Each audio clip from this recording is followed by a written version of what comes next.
Hello there, health coaches. I don't have to tell you, social media is terrible for our mental health. We all know this.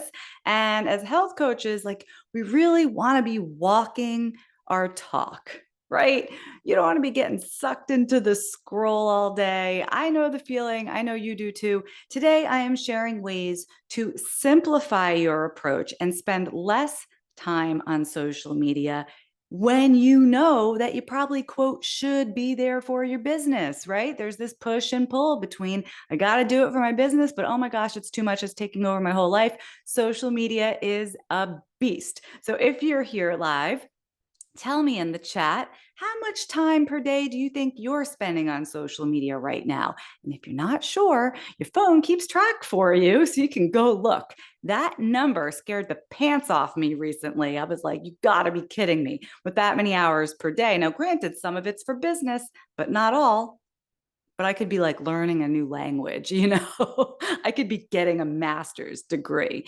And especially lately, more and more health coaches I've been hearing from want to get off social media, certainly off the Meta platform, or definitely start using it less. So tell me in the chat, how many hours do you spend on social media, do you think? And are you trying to cut down or cut social media out of your marketing or out of your life? Now seems like a good time to mention that in all of our Healthy Profit University programs, including Fast Track, which is coming up, we are social media agnostic. That means, we don't really care if you use it or you use it a lot or a little or not at all. It's totally up to you. Nothing I ever teach is rooted in like Facebook ads or sending direct messages to total strangers on Instagram. That's just not what I've seen work in this space. So if you like that idea, you don't want to be relying on social media. The waitlist is now open. We just opened it today for this spring's live fast track cohort. We only do this one time a year. So listen up. If you're interested in moving your business forward, you want to do it with my help live in real time. We have a 12-week marketing plan for you. It's already mapped out. It's complete with every email, every touch point done for you. You can add your name to the no obligation waitlist for this spring's live fast track at healthcoachpower.com/waitlist. That's healthcoachpower.com/waitlist. There's some pretty awesome perks for waitlist members, so don't miss that.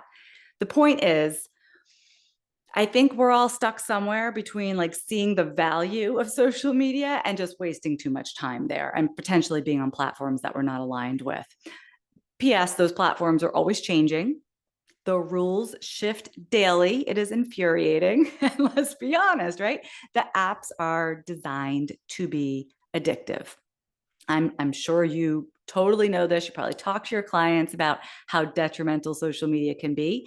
So, how do we use it effectively if we're going to use it at all without letting it take over our lives? And the answer, drum roll please, the answer is moderation. Yeah, I know it's not sexy, but let's talk about how to keep social media for our businesses simple, manageable, and useful, right? Because if it's not useful, it's not doing anything to generate interest in your business, then why bother? First, I want to talk about the hours again. I don't see any comments yet, you guys. Nobody wants to fess up to how many hours. I will tell you. I'm going to look on my phone right now and tell you how many hours I spent. Oh my goodness. Well, so far today, it's only been 20 minutes on Instagram. It's only 2 o'clock. Can I look at yesterday? It's usually like 3 hours. Yikes. I know. How much of that is really for business and how much is not? Nobody knows. We are spending time scrolling, posting, engaging, thinking it's going to magically bring us all the clients that we need. And, if you want to zone out at the end of the day, I think that's where a lot of my time comes from lately. Instead of watching Netflix, I'm like doing the scroll. I'm not saying I'm proud of it. I'm just saying that's what ends up happening. Melissa here is saying too many hours, right? It's just a tool. Like social media, we think like, oh, this is how I'm going to find all my clients. It's just a tool. And there's lots of tools out there for your marketing. Inside Fast Track, we use multiple marketing tools. So take notes, email marketing. How are you making use of that? Partnerships, you doing any kind of partner marketing, events, one-to-one outreach, even old school methods like hanging paper flyers. Don't laugh, it works. So truly, social media is just one of many, many ways to connect with potential clients. My suggestion is that we approach it with realistic expectations instead of treating it like the one and only solution. Okay. I hear a lot of coaches straight out of school, just graduated, looking for clients. Hey, I've been posting on Instagram every day. I still don't have any clients. What am I doing wrong? What? Like, since when was that like the end all be all to marketing yourself? So, again, tell me in the chat, how have you been promoting yourself outside of social media? And Lori's asking, how do you allot your time for social media? I try to just use it for business during the day, right? But then once you're on, I notice once I'm on, I'm on. And then time just like magically disappears. So the trick is, and what I want to share with you today, how to just get on it less in the first place. Because if you're like, oh, I got to post that thing. Oh, I got to do a story right now for my business. The more you're doing that every day, multiple times a day, it just gives you, you're like, you're walking right into it. So if we can do that less under the guise of business, I think we'll all be in much better shape. Now, I will say this, social media can be useful. I'm not here to say it has no purpose and we should get rid of it entirely, although I don't know, maybe we should. But anyway, I do think it can be useful for keeping you top of mind. It's not going to be the end all be all to finding clients, but it does help keep you top of mind. Think about like how you may have found me or how you may have found this podcast. Like maybe you searched Apple Podcasts, maybe you saw me speak in some event online, maybe you're on my mailing list. Then, you follow me on Instagram, you see my posts, I follow you back. We start to feel more familiar to each other. And if not me, you've done this with various people and brands and whatever. And this is how it works for your clients too. So maybe they get your emails or they attend your workshop. And then they also see you on social media.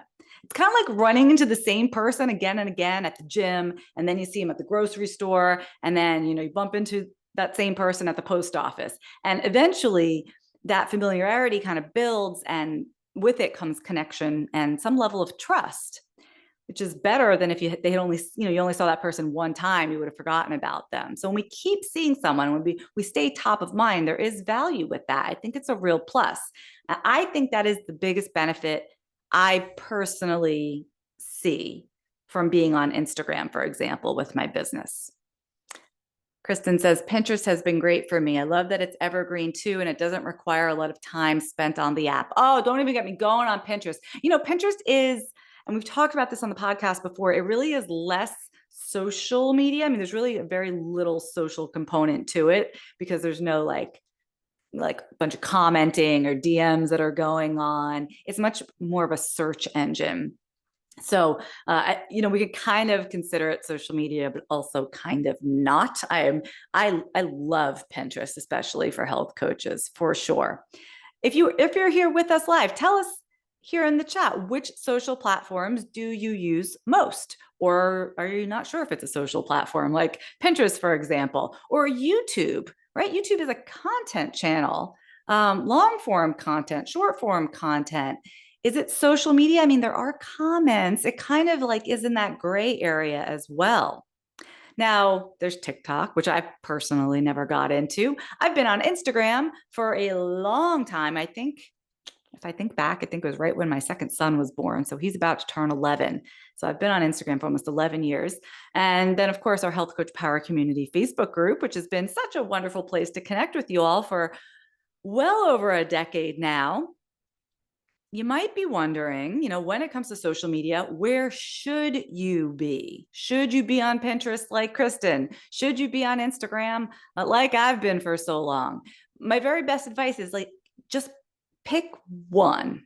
Just pick one. Maybe it's your favorite of wherever you are now. If you're not anywhere, don't think about doing everything. It's just too much. Choose one where you already have the most followers, or where you already feel the most comfortable, And if, you know, like I said, if you're not on any platform yet, if you've never even used social media before, but you're like, I should because I'm a health coach, I should pick one, use it as a consumer in the beginning or like as a normal user, not like I'm here for my business health coach, because you just have to kind of see how the platform works.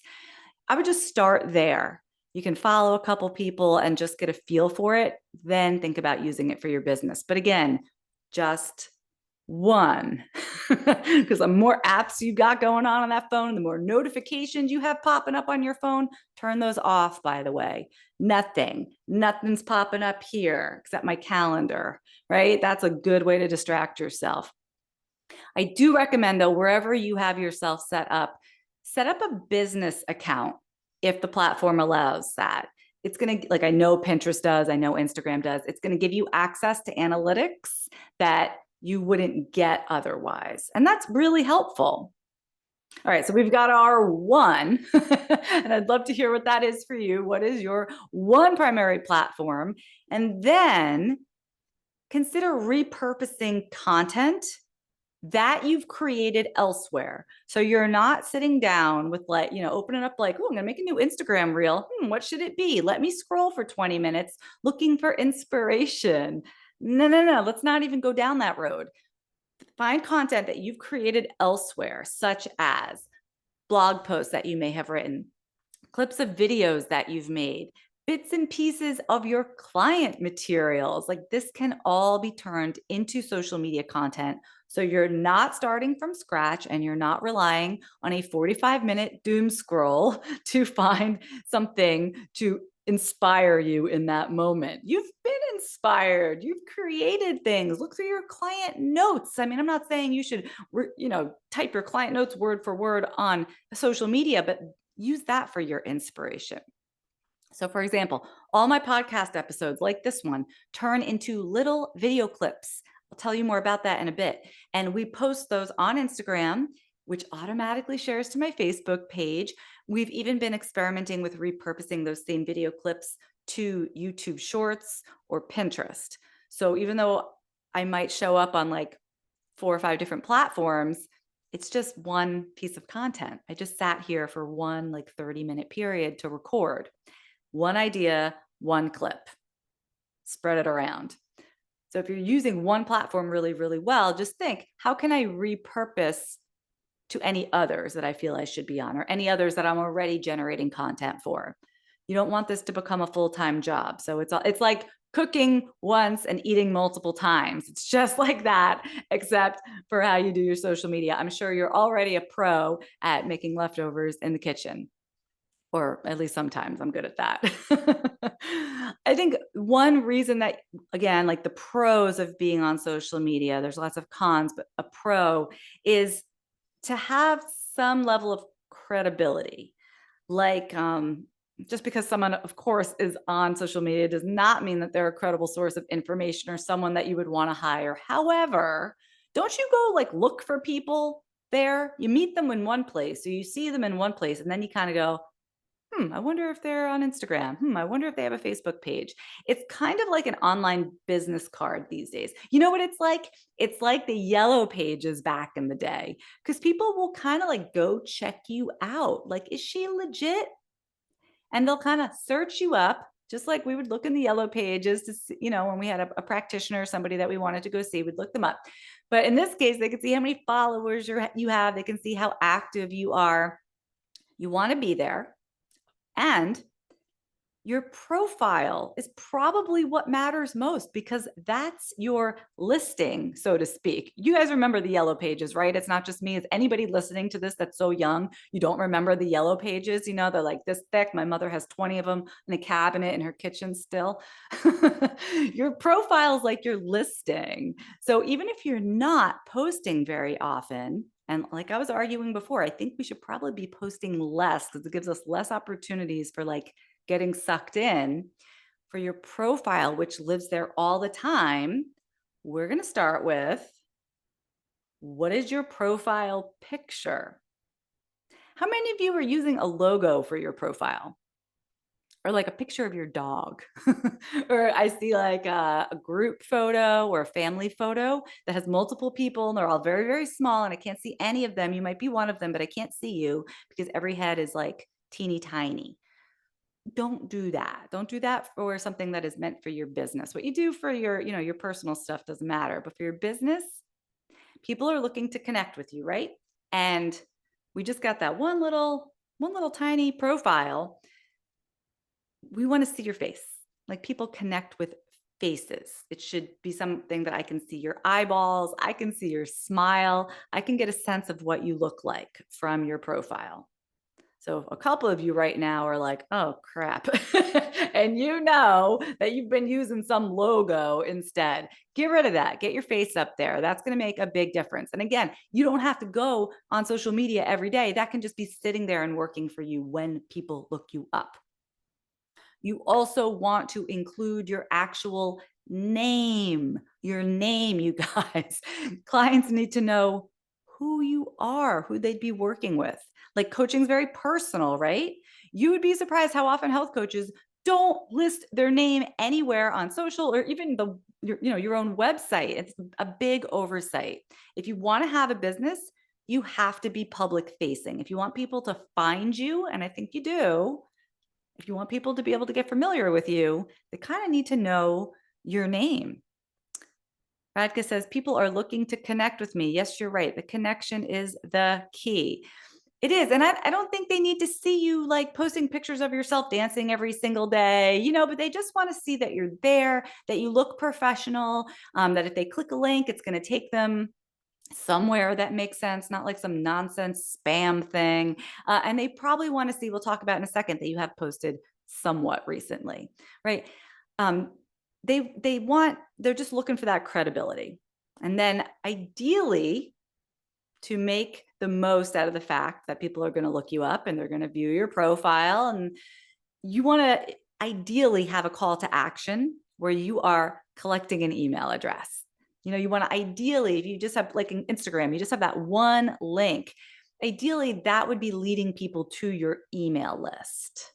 Because in my experience, which is long and varied, getting people onto your email list is kind of like the best way to use social media. Like if you're going to be there and people are going to find you, you want to grab them, you want to get them onto your list. That will fuel your business better than anything else. Your mailing list is where your clients are going to come from.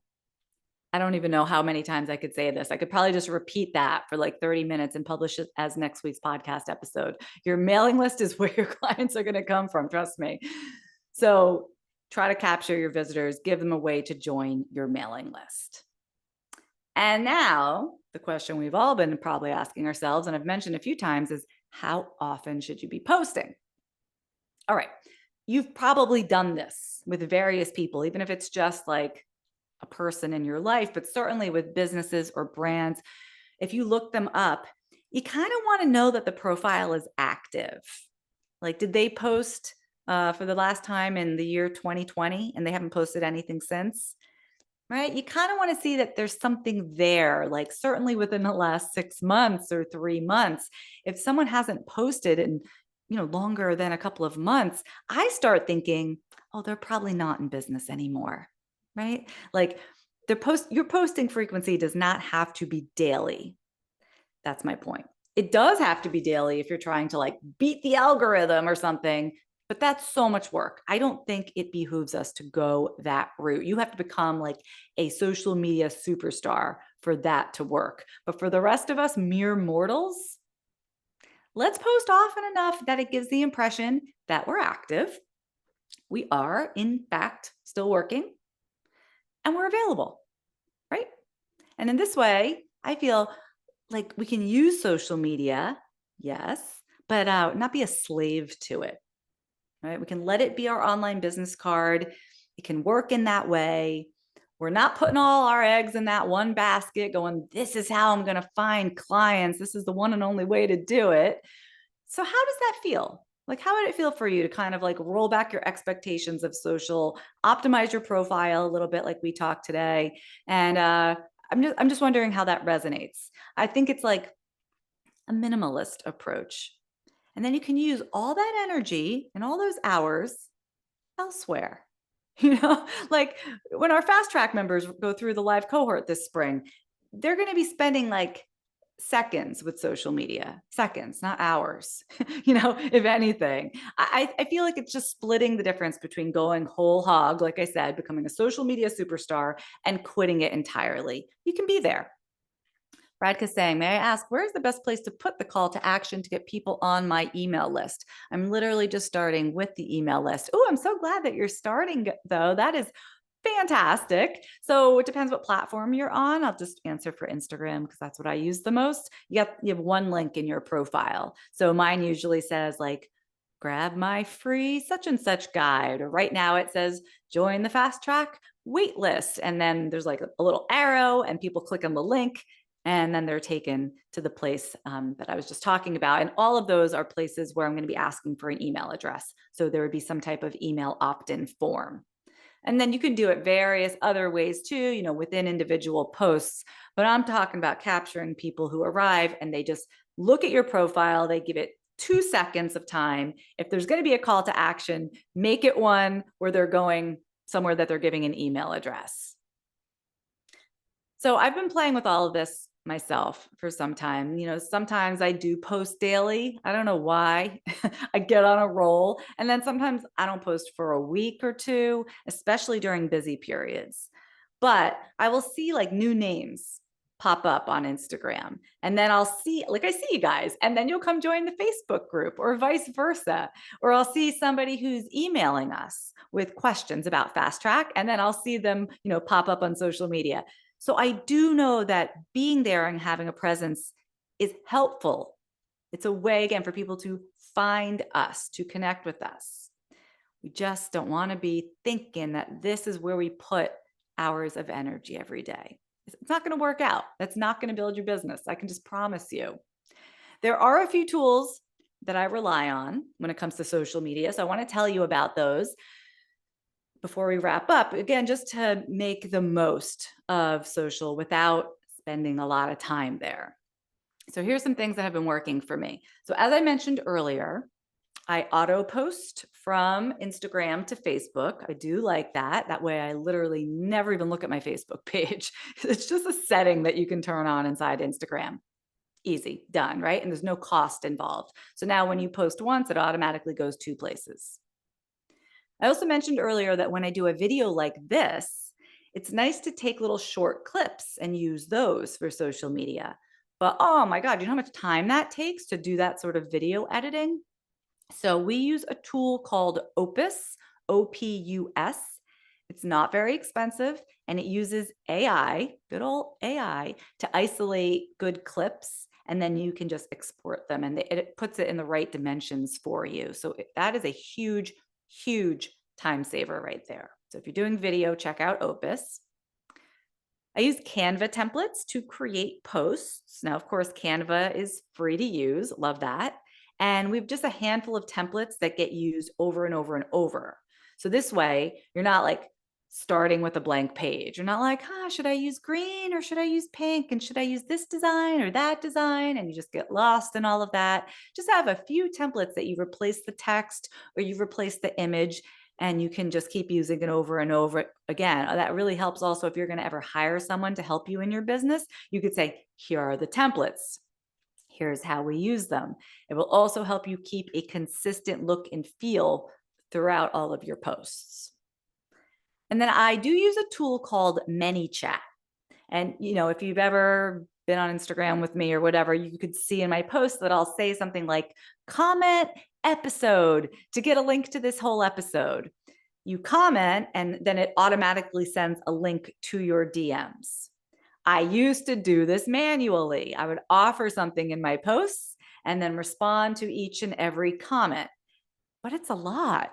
It can be a lot. And it's so much better for somebody to get the resource they're asking for in real time instead of having to wait, Like maybe it would be 24 hours or 48 hours before I got back to someone when I was doing it manually. So I think it's a really cool thing. ManyChat, I think, is like $15 a month. So it allows you, to Radka's question here, to offer things within each post and say, like, comment meal plan if you want my free blah blah blah whatever meal plan. And then you are always sending links where people can, again, give an email address to access your free resources. Do any of those sound useful for you?